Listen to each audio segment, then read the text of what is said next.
Segunda carta de Paulo aos Coríntios, capítulo 9. Glórias a Deus.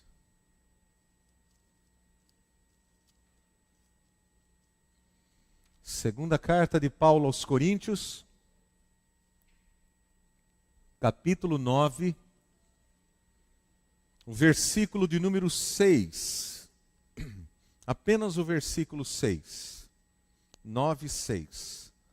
Lembrem-se, diz a palavra do Senhor, aquele que semeia pouco, também colherá pouco, e aquele que semeia com fartura, também colherá fartamente. Senhor amado, agradecemos por esta palavra bendita do Senhor. Oramos, ó Deus, para que o Teu Espírito Santo nos ajude agora a compartilhar a Tua palavra com os nossos irmãos, e que ela seja uma bênção para a vida de toda a Tua igreja, em nome de Jesus. Amém. Esses dias atrás, num dos grupos de discipulado que nós fazemos aqui na igreja, no grupo de terça-feira à noite, um dos irmãos compartilhou conosco sobre uma tristeza do seu coração. Ele havia perdido um amigo muito querido e estava pesando no seu coração o saber que aquele amigo havia falecido e ele não ter tido uma oportunidade melhor de falar de Cristo para aquele amigo. Quando ele compartilhava, eu me lembrei de um outro caso muito semelhante a esse, compartilhei com ele e com os demais. Me lembrei de um caso de um irmão lá de Presidente Prudente. Ele era novo na igreja, e um dia numa reunião de oração, ele chegou, eu vi que ele estava inquieto, e assim que nós dividimos para orarmos uns com os outros, eu fui orar com ele, perguntei o que estava acontecendo, ele começou a chorar muito, e ele falou para mim: pastor, a semana passada eu vi um amigo que fazia muito tempo que eu não via, e eu fiquei sabendo que ele morreu ontem, e eu não falei de Jesus para ele. Eu estava com ele a semana passada, depois de tanto tempo que eu não o via, e ele morreu sem ouvir falar de Jesus. E ali nós conversamos, falamos a respeito da palavra, procurando o consolo do Espírito Santo e a direção da palavra de Deus àquele irmão. Um tempo depois, esse irmão estava se formando na Polícia Militar, hoje ele é do Corpo de Bombeiros, lá em Presidente Prudente. E ele estava se formando, e ele pediu para que nós fizéssemos um culto de gratidão a Deus pela sua formatura. Ele convidou todos os amigos formandos naquele dia para que estivessem no culto. E ele me pediu: pastor, antes do senhor falar, o senhor me dá a palavra? Falei: lógico, Marco, que eu te dou. E o Marcos foi até a frente, e ali ele deu testemunho do que Cristo havia feito na vida dele, porque ele disse: eu não posso mais perder a oportunidade de falar de Cristo às pessoas. Eu preciso falar de Cristo para as pessoas. Eu não posso mais perder a oportunidade, porque eu quero cooperar com o reino de Deus. Eu quero ser um cooperador no reino de Deus. Queridos irmãos, que bênção é podermos compartilhar, que bênção é podermos ser cooperadores, contribuir com o avanço do reino de Deus. Que bênção é isso. O apóstolo Paulo estava louvando a Deus pela igreja da Macedônia, no capítulo 8 desta carta aos Coríntios, porque aqueles irmãos, apesar de toda a pobreza que os irmãos viviam, mesmo na pobreza deles, eles separaram uma oferta muito generosa para enviar aos irmãos pobres da Judéia. E agora, no capítulo 9, o apóstolo Paulo, depois de compartilhar esse testemunho dos irmãos da Macedônia, então ele diz aos cristãos de Corinto que eles que haviam também se comprometido a enviar uma oferta aos irmãos pobres da Judéia, fossem estimulados pela contribuição dos irmãos pobres da Macedônia. E assim ele pudesse, quando passasse por lá, recolhendo aquela oferta, pudesse se orgulhar deles, em ver o quanto eles entendiam a importância deles serem cooperadores e contribuírem com o avanço do evangelho do reino de Deus. Assim, o apóstolo Paulo, ele traz esta palavra aqui. É uma palavra extensa, mas ele procura estimular aos irmãos dizendo: lembrem-se, aquele que semeia pouco também colherá pouco, e aquele que semeia com fartura também colherá fartamente. Ainda que o apóstolo Paulo esteja tratando mais especificamente de questões materiais aqui, meus amados irmãos, eu pretendo usar esse texto de uma maneira, fazer uma analogia, porque eu creio que nós podemos contribuir com a obra de Deus não apenas financeiramente, essa é uma das maneiras que podemos contribuir com a obra de Deus, mas há outras maneiras maravilhosas que nós podemos também cooperar com a obra do Senhor. E o que temos aqui na realidade é um princípio universal, que aquilo que você planta, você vai colher, aquilo que você semeia, você vai colher.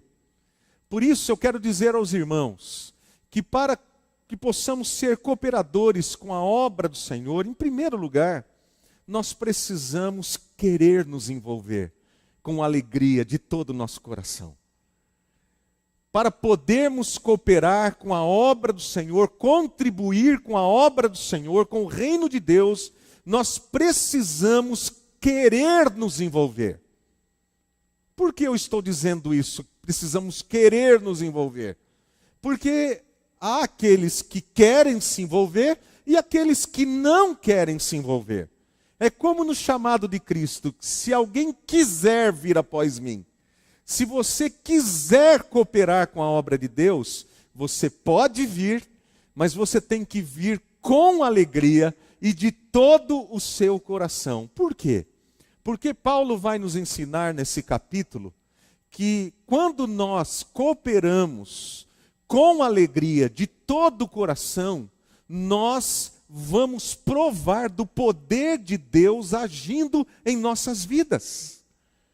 O Espírito de Deus vai agir em nossas vidas quando nós nos dispomos a querer ajudar e dizemos: Senhor, eu estou aqui com todo o meu coração, com toda a minha alegria, me dispondo para a obra do Senhor. Então, quando nós fazemos a obra do Senhor com alegria, nós podemos contar com os recursos do Espírito Santo de Deus, porque Ele há de suprir todas as nossas necessidades. É por isso que a igreja não precisa de dinheiro para fazer o trabalho.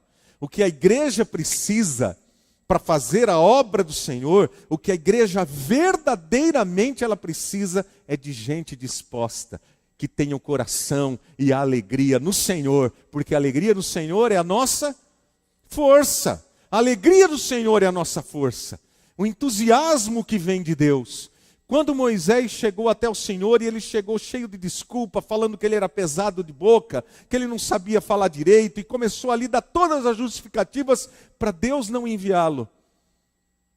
Deus perguntou a Moisés: o que é isso que você tem em sua mão? E Moisés mostrou ali o seu cajado de pastor. E Deus disse para ele: é com esse cajado que você vai libertar o meu povo do Egito. E foi com aquele cajado. Com aquele cajado, Moisés colocou o cajado nas águas do Nilo, e as águas do Nilo se transformaram em sangue. Ah, quando Moisés levantava aquele cajado, irmãos. Quando Moisés levantava aquele cajado, os egípcios já se amedrontavam. Mas o poder estava no cajado. O cajado continuava sendo cajado. Não havia nenhum poder milagroso naquele cajado. Mas quando Moisés chegou diante do Mar Vermelho e levantou aquele cajado, o que aconteceu? As águas se abriram. Por quê? Porque Moisés entendeu. O que eu preciso na realidade é me dispor de todo o meu coração, colocar na presença do Senhor a minha alegria, e aí Deus vai me usar com o que eu tiver. Com o que eu tiver. Deus é o Deus Todo-Poderoso, Ele tem todo o poder, dele vem todo o poder para que nós possamos fazer a sua obra. Uma outra questão também que nós vemos aqui, que Paulo compartilha com aqueles irmãos, é que para cooperar com a obra do Senhor, nós precisamos não só nos dispor a nos envolvermos de coração e com alegria, mas nós precisamos ter um coração generoso. Não só um coração alegre, mas um coração generoso. Alegre e generoso. Por quê, queridos? Porque Deus, Ele quer que nós nos envolvamos com tudo que somos e tudo que temos. Nós não podemos ser mesquinhos na obra do Senhor.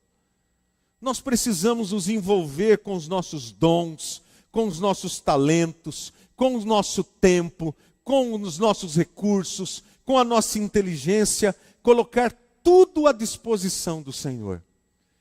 Quando o Senhor disse àqueles homens, àqueles discípulos, no meio da multidão de mais de 5.000 pessoas, 5.000 homens, fora mulheres e crianças, o que vocês têm aí? Vão ver. E apareceram apenas com 5 pães e 2 peixinhos. 5 pães e 2 peixinhos. Mas Filipe disse para o Senhor: Senhor, o que é isso para alimentar essa grande multidão?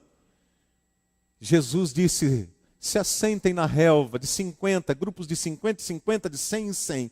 E Jesus tomou aqueles 5 pães e aqueles 2 peixinhos, levantou-os ao céu, deu graças ao Senhor e falou: distribuam agora. E vocês vão ver o milagre. Por quê? Porque um menino que tinha apenas 5 pães e 2 peixinhos, ele poderia ter dito: isso é meu. Você acha que eu vou, né? Eu não sou tonto, eu vou dar, o pessoal vai comer, eu sou criança, ó. Nem vão se lembrar de mim. Ele não foi mesquinho. O que ele tinha, ele dispôs nas mãos de Deus. E Deus fez o milagre. Deus fez o milagre. Deus fez o milagre com o cajado de Moisés, libertando o povo de Israel do Egito. Deus fez um milagre no deserto, com 5 pães e 2 peixinhos, alimentando uma multidão, e ainda sobraram cestos e cestos de pães e de peixes. Por quê? Porque Deus tem todo recurso. Ele é o Todo-Poderoso. O que Ele quer de mim e de você é que nós nos dispomos em suas mãos com alegria e com um coração generoso, com um coração totalmente aberto para Ele. Meus amados irmãos, quantas vidas podem ser abençoadas por Deus se nós tivermos um coração disposto nas mãos de Deus, um coração alegre, um coração generoso para levar o amor e a graça de Deus às pessoas. Por fim, para cooperar com a obra do Senhor, nós precisamos fazer tudo para que Deus seja louvado. Fazer tudo para que Deus seja louvado. Essa é a motivação. Essa é a chave para tudo que nós fazemos na nossa vida, meus irmãos. Tudo que fazemos na nossa vida pessoal, familiar, na igreja. Fazer tudo para a glória de Deus. Porque quando Jesus Cristo é o centro, nós temos prazer em obedecer.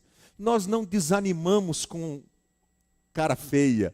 Nós não desanimamos porque pessoas não vieram. Nós não desanimamos porque nós não tivemos a cooperação que nós precisávamos e esperávamos e não tivemos. Não.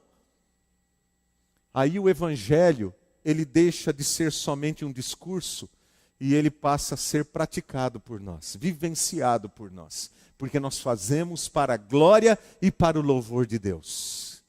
Para a glória e para o louvor de Deus. Eu me lembro da história de uma igreja que havia enviado um missionário até um campo missionário. E ele não era o primeiro, outros já haviam ido. E aquele campo missionário era um campo missionário muito difícil. Não havia conversões.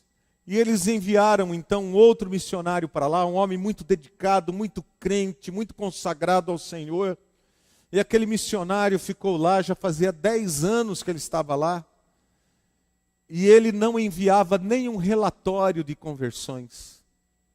Decidiram então ir até o campo missionário e tirar o missionário de lá. Mandaram ele de volta para casa, porque não havia relatório dizendo quantas pessoas foram batizadas, quantos convertidos existem. E aquele homem voltou para casa, obedecendo então a agência missionária que o havia enviado para o campo. Daí um grupo de missionários foi até lá para fazer uma avaliação do campo. E aquele grupo de missionários começou a falar sobre Cristo. E todas as pessoas com quem eles falavam, eles diziam assim: mas ele esteve aqui com a gente. Ele esteve aqui entre nós. E eles não entendiam o que eles estavam querendo dizer. Como ele esteve aqui? Como Jesus esteve aqui? Na realidade era o missionário. O missionário que esteve lá entre eles, aquele que ficou 10 anos lá, que não enviou nenhum relatório dizendo: nós tivemos tantas conversões, tantas pessoas, isso e aquilo. Aquele homem havia disposto o coração para servir aquela comunidade de tal maneira, com tanto amor, com tanta generosidade, para a glória de Deus, que na realidade aquela comunidade toda já havia entregue sua vida a Jesus. Ele estava esperando apenas o fruto, ver o fruto claro da transformação da vida daquelas pessoas que ali estavam. Queridos irmãos, infelizmente, há muita gente que podia ser uma bênção, mas decidiu viver inutilmente, jogando a vida fora. Jogando a vida fora, fazendo críticas, maledicência, colocando-se contra, colocando-se como uma pedra de tropeço em lugar de ser uma escada para que outros possam conhecer a Deus. Mas isso pode mudar. E louvado seja Deus, porque isso pode mudar. Porque o chamado de Deus, para aquele que ouve a voz do Espírito Santo de Deus, é: semeie. Semeie. Comece a semear. Comece a cooperar. Eu me lembro do filme, um filme que é uma sátira na realidade, inclusive ao trabalho do pastor Benny Hinn, um pastor herético lá dos Estados Unidos, mas o filme feito há alguns anos atrás, que tem por título Fé Demais Cheira Mal. Esse filme feito pelo Steve Martin, um grande comediante americano. Nesse filme, o pastor, ele é um charlatão. Ele é um charlatão. E ele manipula as coisas, manipula tudo que está acontecendo, como muitos que estão por aí. Ele é um manipulador da fé das pessoas. E ele foi para uma determinada cidade, naquela cidade não chovia há muito tempo. E ali o grupo dele está ali, fazendo todo aquele show, com coral e com tudo que eles tinham. Ninguém cria em Deus, mas falava de Deus. Cantavam para Deus, mas não criam em Deus. No final, acontece um milagre de verdade. O menino paralítico que estava lá começa a andar. E o pastor fica indignado com Deus. E ele abandona o ministério, ele abandona tudo e vai embora. Porque ele fica indignado, como que Deus pode fazer aquilo lá com ele? Porque agora ele tinha entrado em crise. Porque ele mentia sobre Deus, ele mesmo não cria em Deus, só usava Deus para manipular as pessoas, a fé das pessoas, mas de repente Deus agiu. E uma pessoa foi curada de verdade, e ele entra em crise e deixa tudo para trás. E começa a chover quando ele vai embora. Que coisa, meus amados irmãos, é um filme, apenas um filme, mas é interessante a visão das pessoas, né? Meu amado irmão, sua vida pode ser uma bênção. Você pode ser ricamente usado por Deus para levar o amor de Deus a outras pessoas. Queridos, nos dias dos reformadores, dias da reforma protestante, um pouco antes, a igreja estava fundada em corrupção. Havia superstições de todos os lados.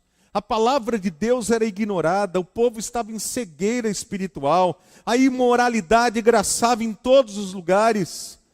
Mas havia homens e mulheres que não se conformavam com a situação da igreja. Mas eles não ficavam criticando a igreja, eles se colocaram em oração diante de Deus.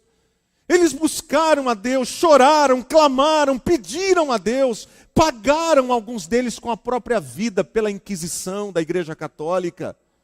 Morreram em fogueira, morreram enforcados, porque eles queriam algo diferente. A igreja precisava ser diferente. Eles queriam ter uma vida mais dedicada ao Senhor. E eles buscaram, eles oraram, eles pregaram, eles investiram a sua vida no relacionamento com Deus. E eles escolheram grandes mudanças. A igreja mudou. O Espírito Santo de Deus desceu sobre aquele povo. Gente começou a se converter, a Europa começou a ser transformada pelo poder de Deus. Coisas extraordinárias aconteceram, porque Deus tocou no coração daquela gente, Deus visitou o seu povo. Meus amados irmãos, Deus nos tem chamado à oração. Deus nos tem chamado à perseverança na fé e na santidade. Deus nos tem chamado a uma vida de compromisso e fidelidade. Para isso, nós precisamos, com sinceridade, nos apresentarmos diante de Deus. Não é com palavras, mas é com o coração sincero, nos humilharmos diante de Deus. Reconhecermos onde nós precisamos mudar e consagrarmos a nossa vida de fato e de verdade a Deus. Hoje, ouvindo rapidamente, quando eu cheguei em casa depois da escola dominical, liguei ali no Esporte Espetacular, estava ouvindo lá sobre a questão ligada ao clássico do domingo passado entre Corinthians e São Paulo, quando o Rodrigo Caio, jogador do São Paulo, que é um menino crente, o Rodrigo Caio, ele tem uma atitude de fair play quando o juiz iria dar um cartão amarelo para o Jô, centroavante do Corinthians, porque havia dito que o centroavante do Corinthians havia tocado com o bico da sua chuteira no corpo do goleiro do São Paulo. E o Rodrigo Caio imediatamente foi lá e disse ao juiz: não, fui eu que toquei.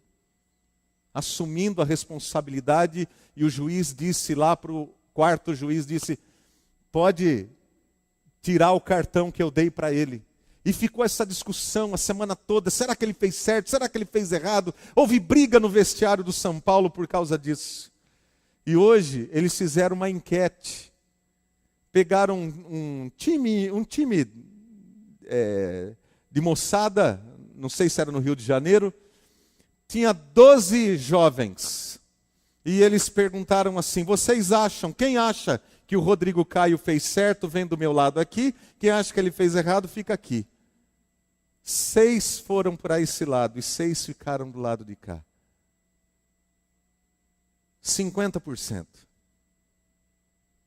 Depois, entrevistando um que era o goleiro, ele falou assim: nós falamos tanto do governo, nós falamos tanto da corrupção entre as pessoas, e se nos pequenos atos nós não dermos, razão de que realmente nós queremos mudança, não adianta nós falarmos que nós queremos mudança.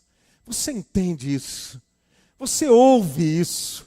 O Espírito Santo, as pedras clamando e falando conosco. Nós falamos que nós queremos uma igreja diferente, que nós precisamos ser um povo diferente, mas tem que começar. Quem é a igreja? Sou eu, é você. E Deus nos tem chamado à oração, a uma vida de fé, de consagração, de santificação, de abandono do pecado. Por quê? Porque só assim o Espírito Santo de Deus, ele age. Meu querido irmão, minha querida irmã, nós precisamos tomar uma decisão. De que lado nós estamos? A Bíblia Sagrada diz: onde estiver o nosso tesouro, ali estará o nosso coração. Tentar fazer a obra de Deus sem uma vida consagrada é ser pedra de tropeço para si mesmo, porque você estará se enganando. A Bíblia Sagrada diz em Gálatas 6, verso 7, não se deixem enganar, de Deus não se zomba, pois o que o homem semear, isso também colherá. E a Bíblia está dizendo: aquele que semeia pouco também colherá pouco, Aquele que semeia com fartura também colherá fartamente. Mas você vai colher fartamente aquilo que você está plantando. Se você está plantando para Deus, você vai colher bênção de Deus, vida com Deus. Se você está plantando para o mundo, você vai colher coisas do mundo na sua vida. Por isso eu quero dizer para você, meu irmão, minha irmã, para mim, vamos semear a palavra de Deus. Vamos semear o amor de Cristo. Vamos semear bondade. Vamos semear honestidade, amizade, louvor. Vamos semear aquilo que traz glória e louvor ao nome de Cristo. Em Gálatas, no capítulo 6, verso 9, o apóstolo Paulo ainda diz: não nos cansemos de fazer o bem, pois no tempo próprio colheremos, se não desanimarmos. No tempo próprio colheremos, se não desanimarmos. Se você desanimar, você não vai colher. Mas se você perseverar, perseverança é chave para a vida cristã. Precisamos perseverar. O mundo, a carne, o diabo vão fazer de tudo para que nós desanimemos. Desanimemos de orar, desanimemos de buscar. Vai colocar obstáculo, vai vir gente que vai falar contra, que você está buscando, que não adianta, que isso, que aquilo, não vale a pena. Mas meu irmão, em nome de Jesus, olha para Cristo. Abra o seu coração e sirva a Deus com alegria e com generosidade e faça tudo para o louvor de Deus. E espere grandes coisas de Deus. E quando essas grandes coisas surgirem, aqueles que foram contra, aqueles que se colocaram contra, porque Cristo é glorificado tanto nos que são salvos quanto nos que se perdem. Tanto naqueles que creem quanto na vida dos incrédulos, Cristo sempre será glorificado. O que Ele quer de mim e de você é que preguemos o Evangelho. Não é que convertamos pessoas, é que preguemos o Evangelho, demos bom testemunho da nossa vida de fé e deixemos tudo nas mãos dEle. Ele fará o restante. Se nós pregarmos, se nós testemunharmos, se nós orarmos, consagrarmos a nossa vida, meus amados irmãos, nós teremos grandes colheitas. Às vezes, eu costumava dizer isso em Presidente Prudente, e provei disso em Marília Prudente, aqui na Central, em Guarapuava, e tenho certeza que também aqui tenho provado. Às vezes, nós pregamos para alguém aqui que não se converte, e de repente Deus traz alguém de lá que nós não falamos para a pessoa. Nós não convidamos a pessoa para vir aqui, mas como que ela veio? O Espírito Santo Ele trouxe, porque é o Senhor que acrescenta a vida da igreja dia a dia aqueles que são salvos. A nós compete pregar o Evangelho. Quem acrescenta os que são salvos é o Senhor. Então, coopere com a obra de Deus. Consagre a sua vida. Dedique o seu coração, a sua alegria, a sua força, o seu entusiasmo, a sua motivação. Que seja Cristo e a glória de Deus. Que Deus nos abençoe.